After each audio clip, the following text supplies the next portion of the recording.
Dear friends in Dhamma, you're watching SADDHAMMAVAHINI Dhamma series at MMC TV USA. Today, Dhamma topic is how to develop a spiritual personality for our liberation. In other words, what are the personality traits, spiritual personality traits which lead to the spiritual development or to liberation? Today, our Dhamma sermon is sponsored by Chia Chi Moon from Singapore.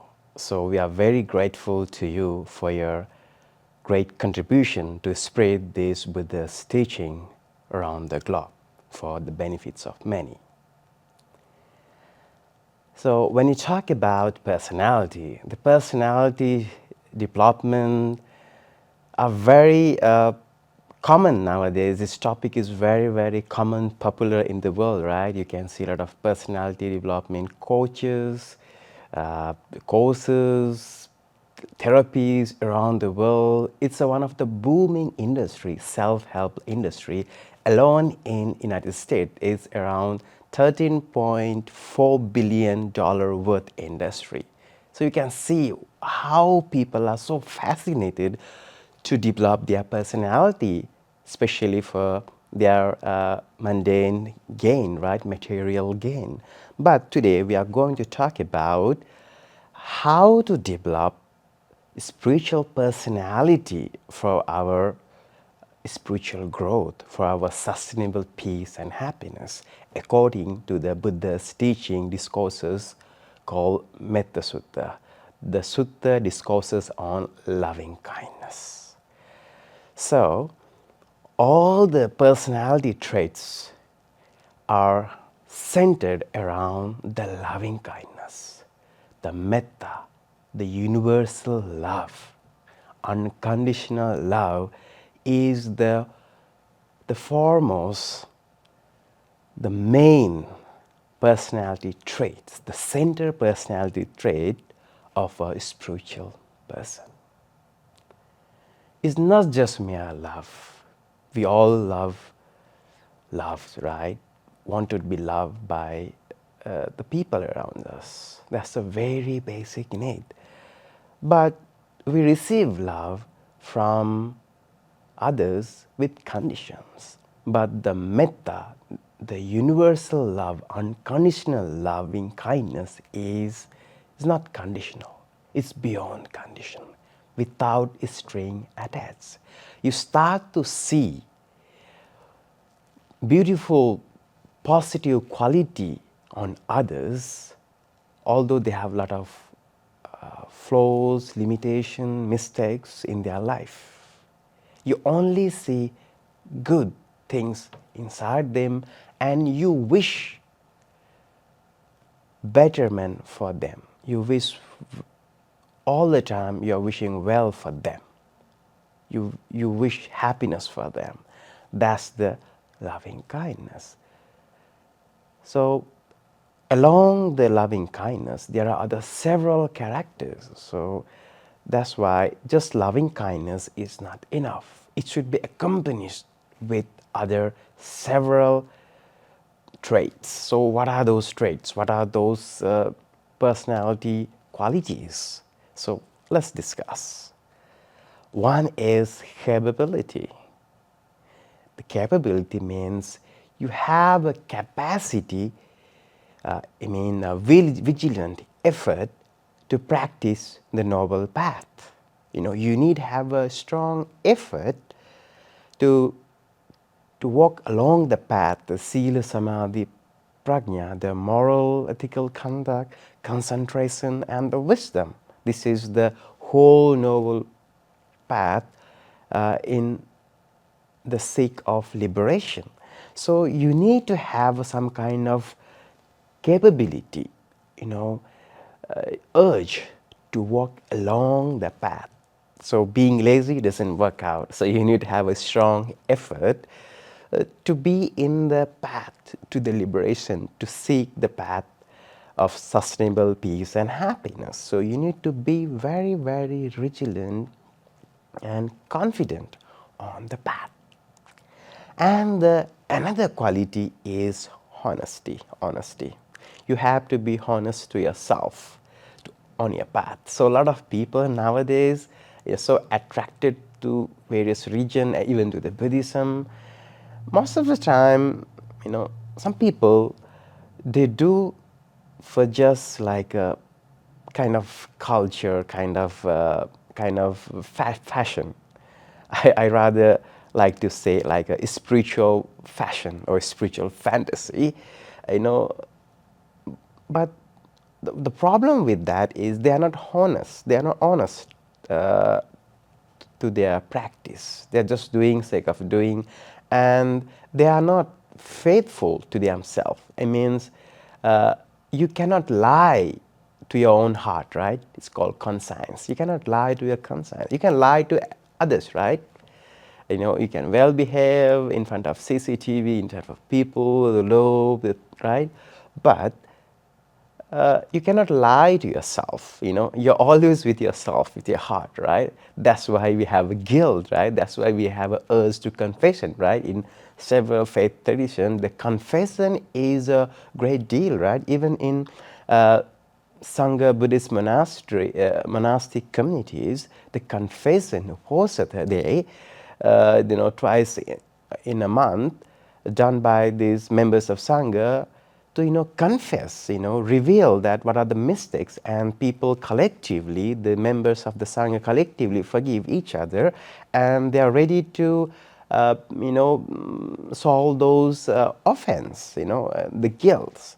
So if you have honesty, if you are honest to your own self and to the path, there is no duality. So there is no kind of mask. So people wearing various masks. Even the term personality coming from the persona. Persona means masks. We are wearing several masks.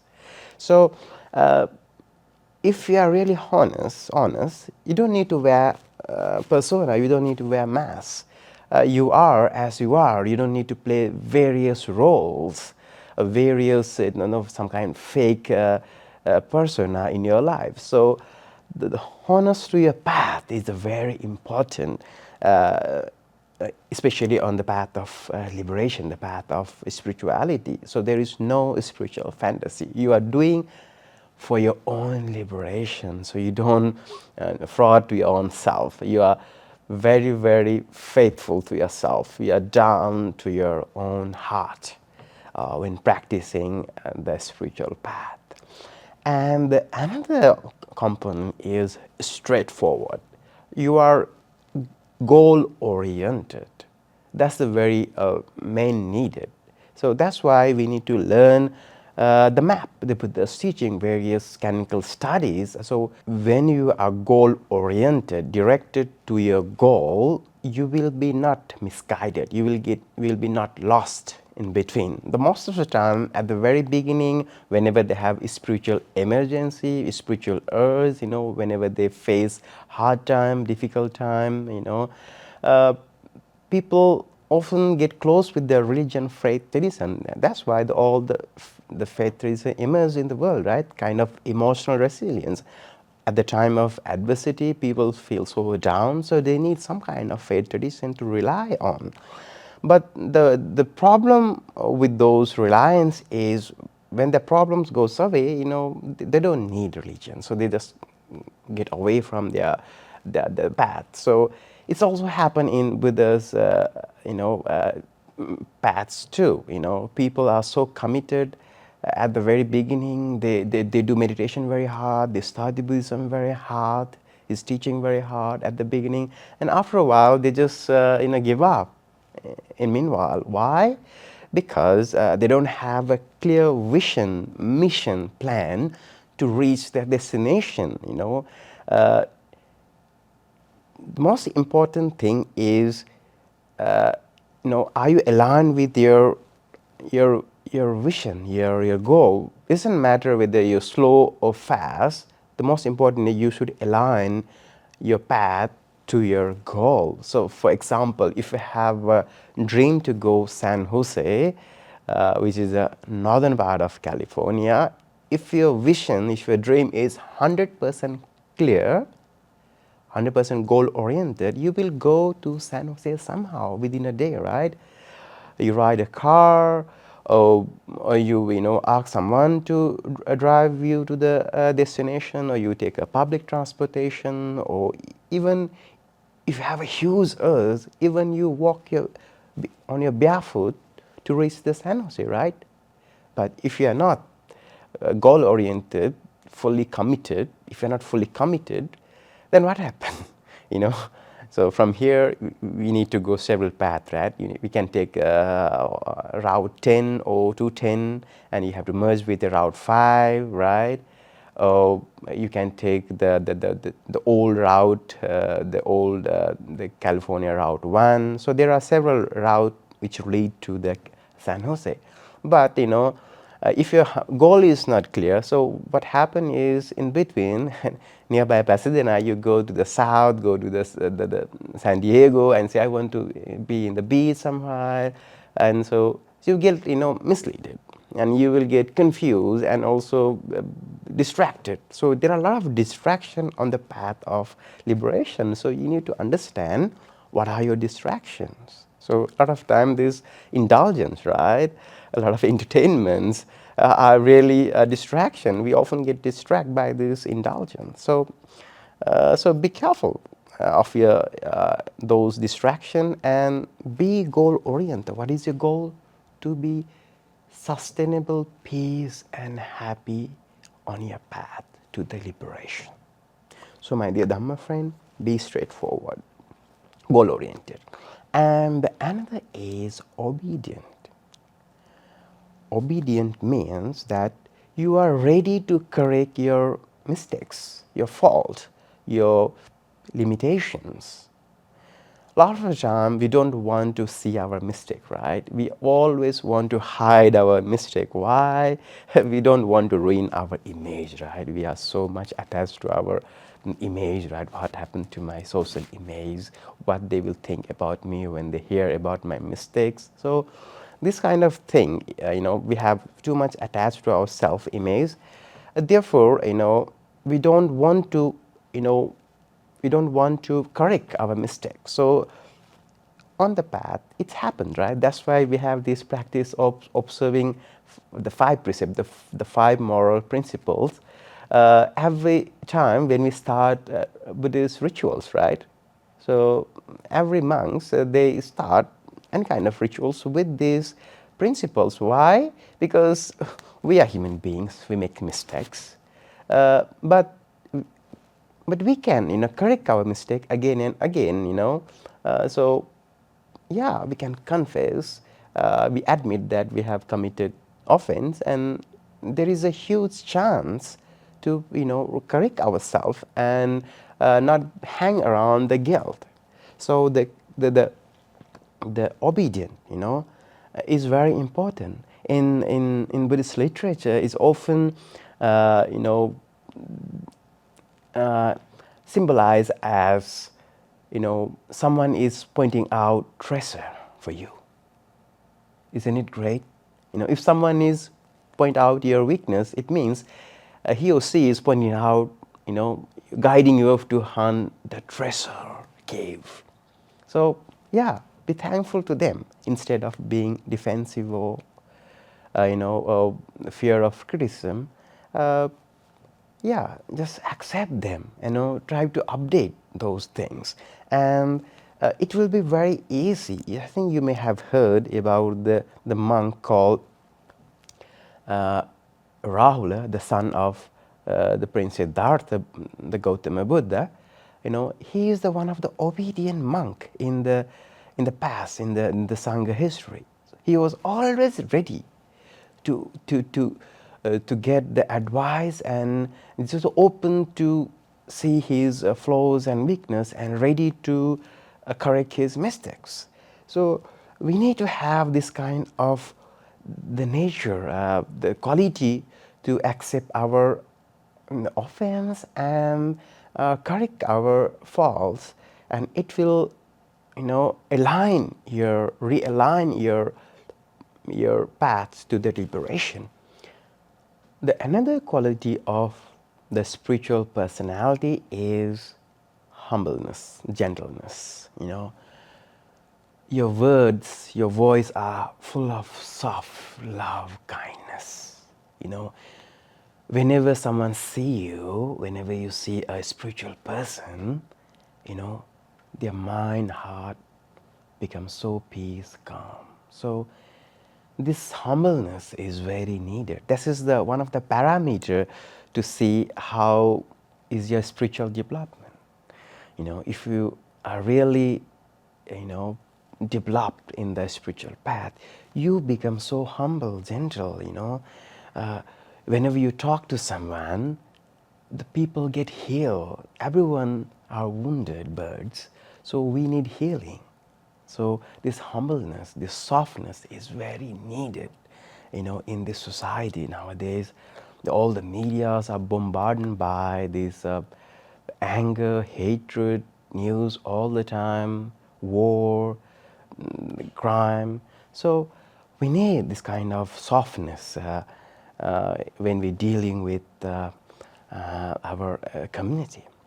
And another spiritual quality is down to earth. I mean, not feel arrogant. We often feel arrogant, we often feel very proud of our various advantages, right? Based on birth, color, gender, religion, culture, sometimes of status, education background, and also classes, right?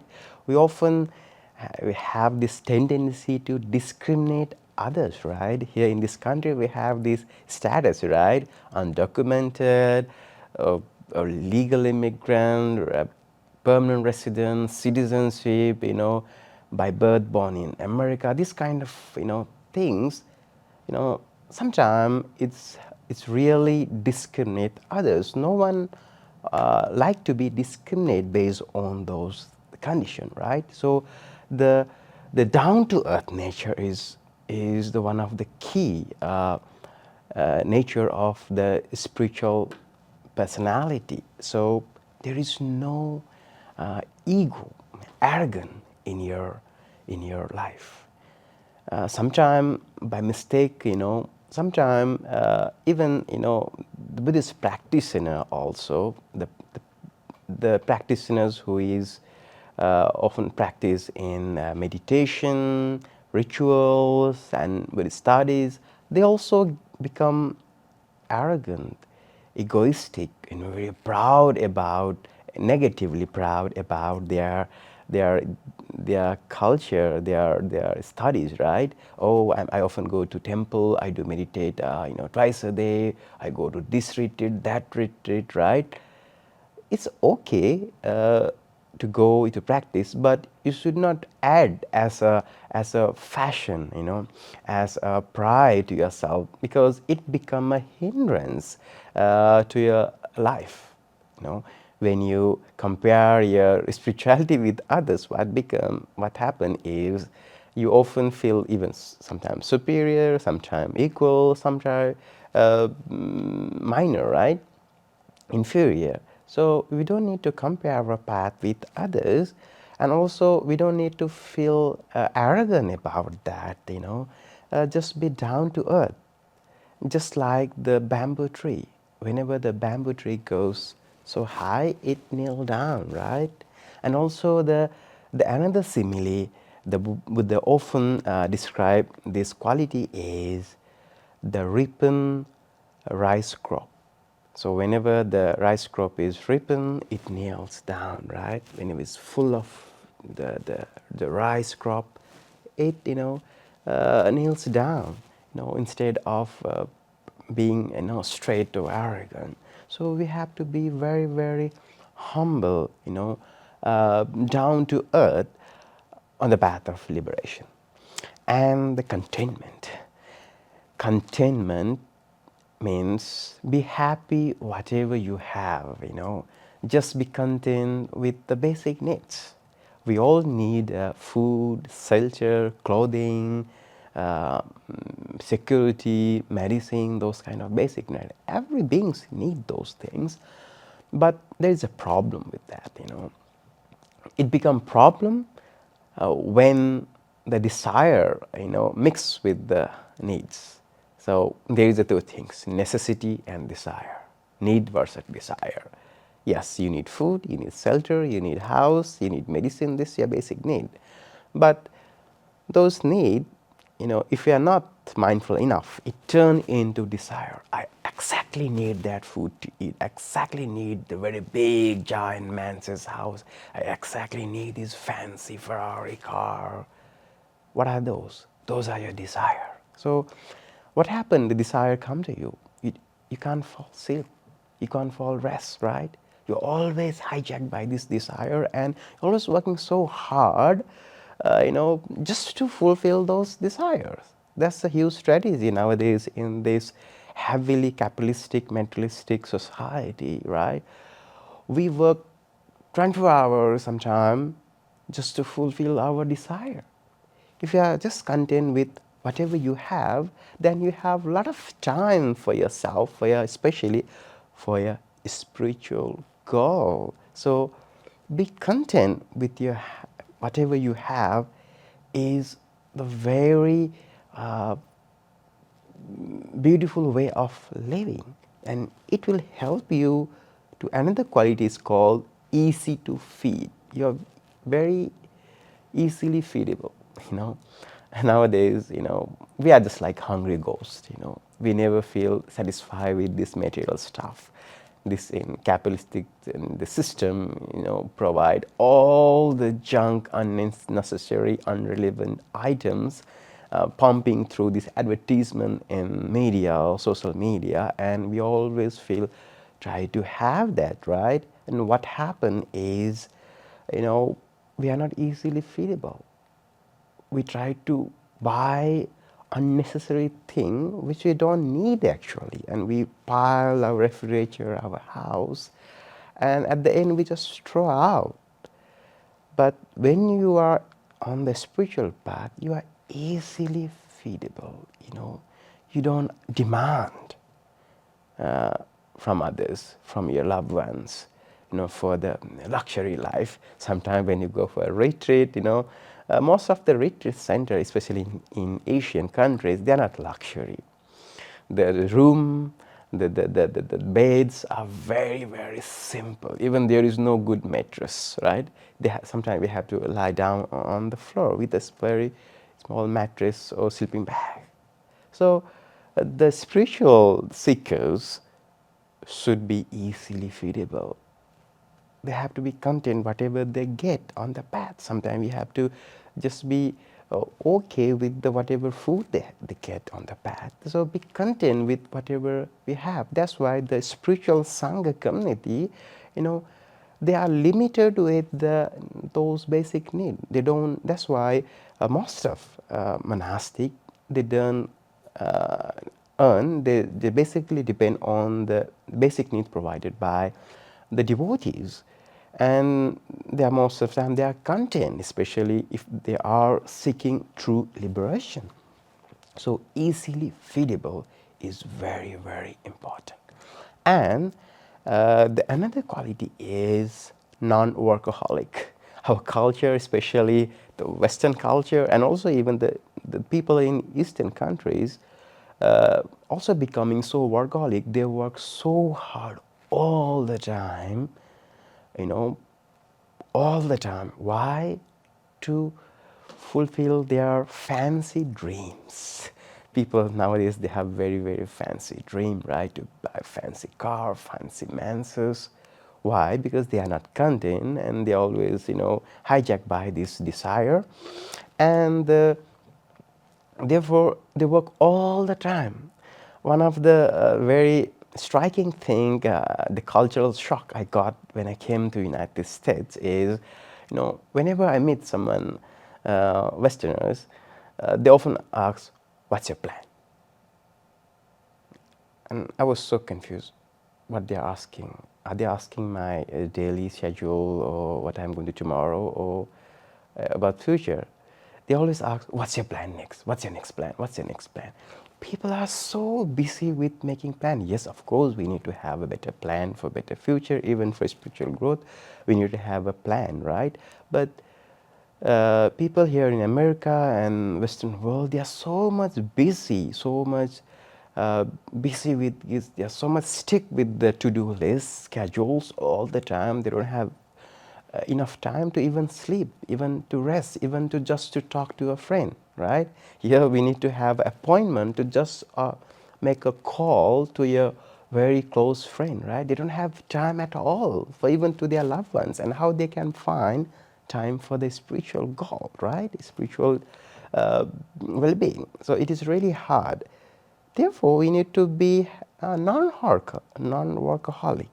You know, uh, if you have less desire or be content with whatever you have, it doesn't mean that you don't need to work hard or seek job or earn money. Yes, of course, we need to earn money to bring food on table, to have a shelter on your above your head. Yes, of course, we need those things. But when we are too much workaholic, what happen is we don't have peace of mind. We cannot have peace of mind, and we don't have time for our spiritual practice, right? A lot of people complain, we really love to do meditation, go for a retreat, come to temple, but sir, we don't have time. How? Because you're too much workaholic. You work all the time, around the clock, you know, just to fulfill your fancy desire. So, my dear friend, be be simple. This simple life. Even there is saying, right? Simple living, high thinking. So we need to have this simple life. The simple life, the minimalistic life culture. Right nowadays, there is a different kind of culture is growing in several parts of the world. It's called minimalistic lifestyle. So you just try to be survive with this very minimal thing, minimal clothes, minimal food, minimal furniture, right? And be happy with that. As I said earlier, we are just like hungry ghosts. No matter what material stuff you are bringing to yourself, your mind never say enough. It always asks more. Just like a black hole, it sucks all the light and material inside the hole. Your untamed mind also asking for more and more and more, and it never say enough. So that's why we need to understand that we have a black hole inside us which will be never say enough. And once you know though there is a vacuum inside you, this unsatisfactoriness inside you, and then you are not going to fulfill those vacuum, right? You just be content with whatever you have in your life, and this simplicity bring the simple life, the simple mind, very calm, clear mind, simple house, simple work, and it will give a lot of space and time and opportunity to practice your spiritual growth. And this help us to practice the another quality of spiritual personality is tranquilize senses. We have senses, right? Eyes, nose, tongue, ear, skin, and also in Buddhist literature, the mind also count as a sixth senses. So all these senses should be trained, should be tamed, tranquilized. Otherwise, we'll fall in trouble. Because all this commercial, this cooperative world are hunting you to sell their product, if you watch use too much eyes, nowadays we have this VR box, right? This fancy thing and these fancy AirPods, yeah, right? And all this tasty, delicious but very unhealthy junk food. All these, when we are trapped inside these things, inside these unhealthy territories, we fall in trap. So the Buddha often uh, symbolize the spiritual practice known as the cowboy. The cowboy, the very expert cowboy, he is very expert and very knowledgeable about his herd, right? His cattle. So we also have these cattle. These six senses are your cattle. So you need to know where you need to, find the very better pasture ground. Very healthy grass. What are the unhealthy territories? What happens when you send to the dangerous territory? Wolf or the dangerous animal will eat out your all cattle, right? So our senses also should be kept inside the boundaries. That's where the discipline, the sila, play a huge role. That's a sila. The discipline is the basic, the bedrock of the spiritual practice. Most of the time, and our new generation, they don't want to come to temple and observe 5 precepts. They often think that, misunderstand that this discipline really reduce or limits their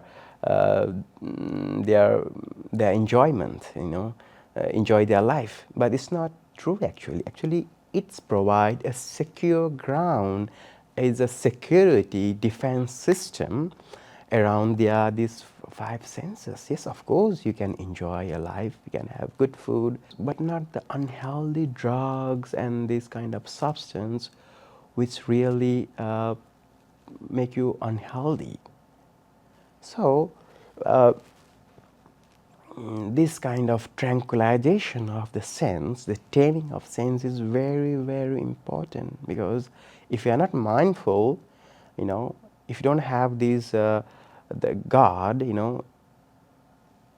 you should act as a very awakened God, who is sitting in front of the gate, as a gatekeeper, and the gatekeeper should know whom to let in and whom to not let in.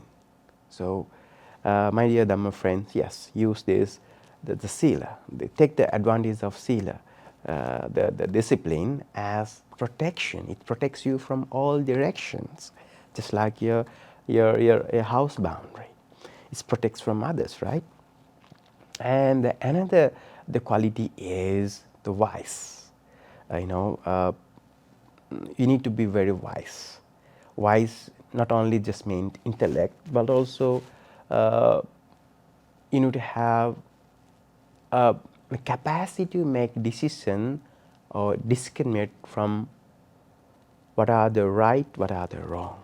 So you have to have a very clear understanding of wholesome and unwholesome deeds, kusala, akusala. So unhealthy behavior, healthy behavior, healthy karma, unhealthy karma.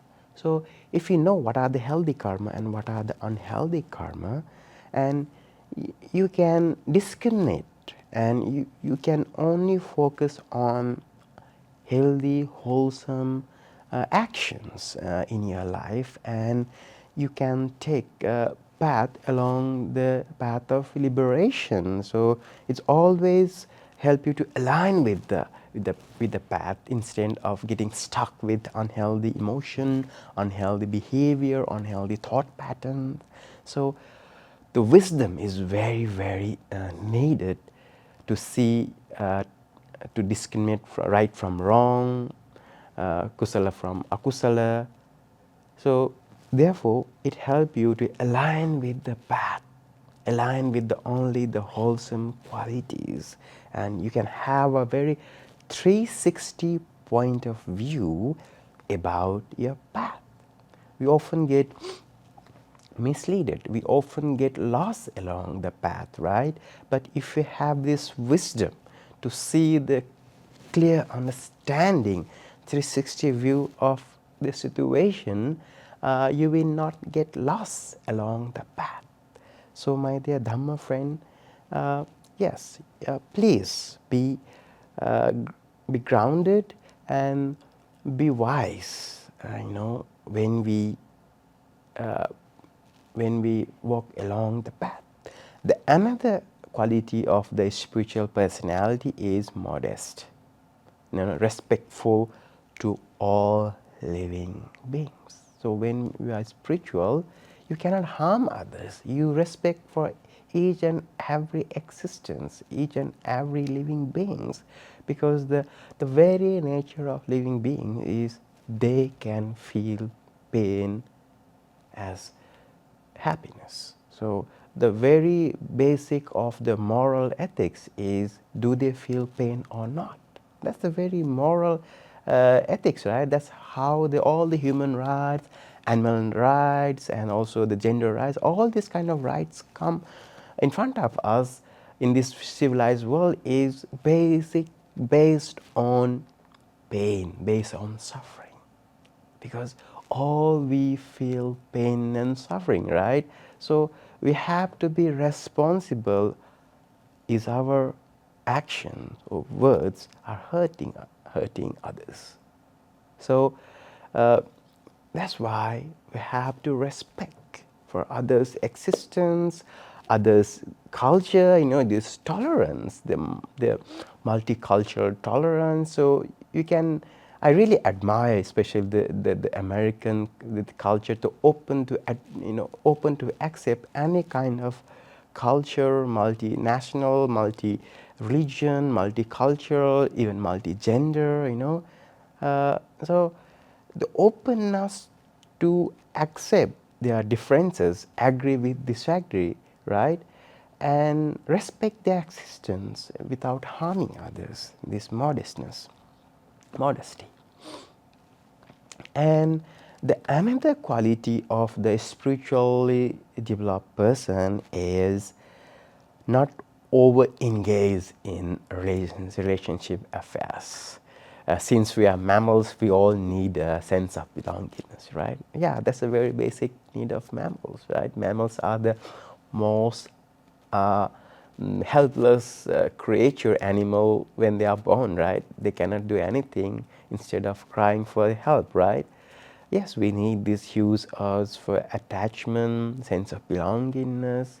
Yeah, there is nothing wrong with that. But if you go to the huge extreme, so in the world we can see two culture, right? Individualistic culture and a collective culture. Especially in Asian countries, they are very collective, and also Latin American countries, they are collective, right? And Western culture and Northern American culture are very individualistic. They are so much isolated. They have pros and cons, right? They mind their own business. So, but the issue of the individualistic society, they are too much isolated. They have no one to talk. They don't care about their neighbors. So that's the one of the extreme point of the individual society, and the extreme point of collective society. There is cons too in Asian countries, right? They always worry about what other people think. They're always too much engaged with religious, relationship affairs, right? All the time they are so much worried about the relationship, what the other people think we have to do, always busy with these duties, right? They always engaged with how to feed others, how to take care of their kids and grandkids and great grandkids. So they're always busy, too much involved. It's good, there's nothing wrong to care each other, but if you are too much engaged with others' affairs, especially in relationship affairs, what happens is even slight small thing really hurt you, and also it hinder your spiritual path. What happens when you're too much loved one, left you for no reason, or they left forever because of that? So you will get too much hurt, right? Why? Because you are too much involved in their life. And also sometimes we are too much feel hatred, annoyed, right, with the relationship, with a toxic relationship. So we need to be balanced with the healthy qualitative relationship instead of getting stuck with toxic relationship all the time. So yes, we need to have a very healthy qualitative relationship instead of too much toxic, unhealthy relationship in our life. So it will make our spiritual journey very, very peaceful when we have a healthy, qualitative relationship, the Kalyana Mitras in our life, and try to not, engage too much, over engage with this kind of relationship affairs, and it will help you to go along the path very firmly.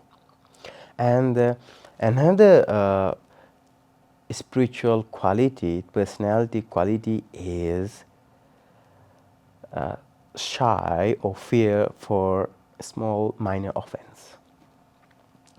Criticism. Criticism also needed in the path of liberation, in the path of seeking peace and happiness in the spirituality.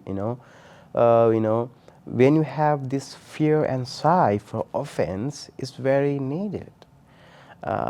In Eastern culture, shy and fear for evil action is known as Deva Dharma. It's a divine doctrine.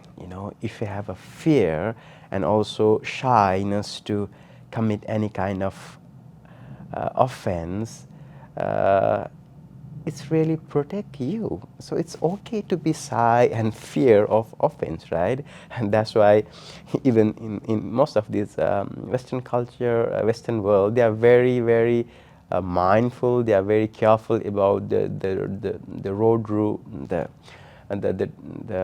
traffic rules, and all the criminal laws, the rules and regulation. Why? You know why? Because if you break the rule, what happens? You have to pay heavily, right? You have to pay with your money, and also you have to,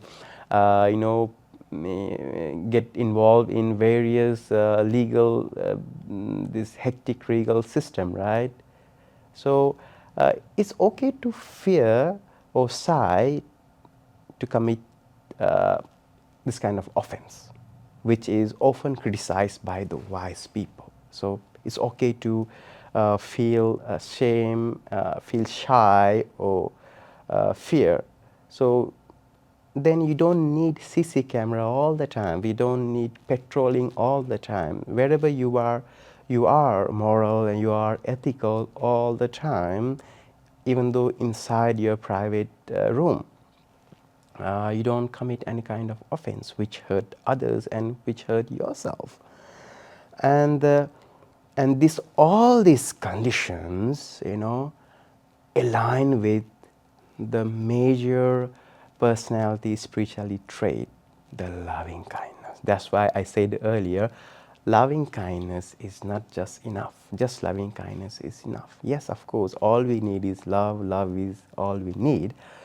But loving kindness should align with these all qualities, and then only you will able to say that may all living beings be happy, be well, be free from all kind of suffering. So this kind of universal love, unconditional love, emerges when you have these all conditions, all spiritual qualities with you, and then you start to see everyone is yours. There is no segregation, separation between yourself and others. Nowadays, we can see this too much segregation, right? Always me, myself. There is even a scientific research done on these pronouns. If someone who often use these me, myself, these pronouns, they are more prone to have cardiological disease, heart attacks, and all these health issues, because they are so much selfish, self-centered. They never think about others, other life, and therefore what happens is they always take everything so seriously, and they feel mentally ill and also physically ill. So my dear friend, actually we don't need to have this kind of segregation. This segregation, me versus others, is a mind created illusion. In reality, it doesn't exist. You cannot prove yourself, right? Who are you? Is your finger you? or this part of your body is you, or head is you.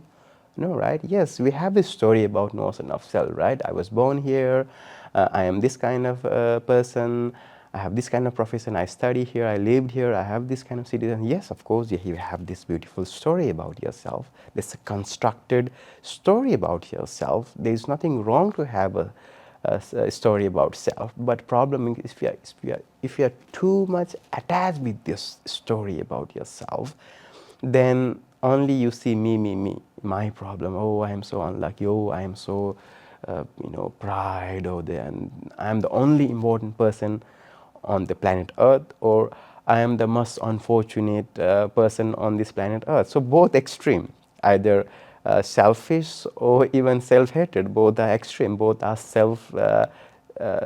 self-centered stories. So why you are too much bothered with those stories? Yeah.